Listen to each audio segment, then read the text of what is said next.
এ বেলাল ভাই কয়টা কিনলেন আজকে? আজকে 4টা কিনছি ভাই। 4টা। দেখি প্রথম গাভী এইটা জোয়ান গাভী, এটা হলো জুয়ান গাড়ি। আর বাচ্চাটা এইটা। গাই বাচ্চা কত হলো? এই বাচ্চা আপনার 130 130। বকনা বাচ্চা না? বকনা বাচ্চা। দুধ হবে কি গাভীটা কতটুকু? দুধ হবে ভাই।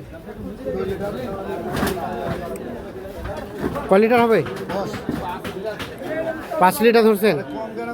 1,30,000 কিনছে গাই বাচ্চা। আর এগুলা এগুলো পালা কত হলো জোড়াটা? এই জোড়াটা এটা হচ্ছে 62, এটা 62, এটা হলো 62, আর এটা এটা হলো 65, 65, আর এটা এটা শুধু 62। এটা শুধু 62। তাহলে সবগুলো আপনারা কিনলেন? গতকালকে কয়টা কিনছিলেন? 3টা। আর আজকে হলো 4টা, যে 7টা নিয়ে যাবেন। সব মিলিয়ে বাজার কি লক্ষ্য করলেন? দামটা বেশির দিকে না কমের দিকে? মোটামুটি মোটামুটি কেনার মধ্যে ছিল। একসাথে পরামর্শ করে কিনলেন? সব ঠিকঠাক আছে? আচ্ছা, অসংখ্য ধন্যবাদ। তাহলে যাবে কুমিল্লা না? ঠিক আছে, ধন্যবাদ। তো বেলাল ভাই কেমন আজকের বাজার? হ্যাঁ মোটামুটি আছে ভাই, কমের দিকে আছে। কমের দিকে আছে।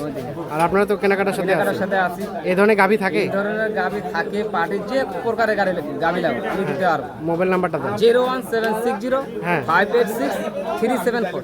ঠিক আছে, ওকে, ধন্যবাদ। তবে এই গাভীটাই মোটামুটি ভালো হয়েছে সব থেকে। 1,30,000 কিন্তু এটা কিনছে।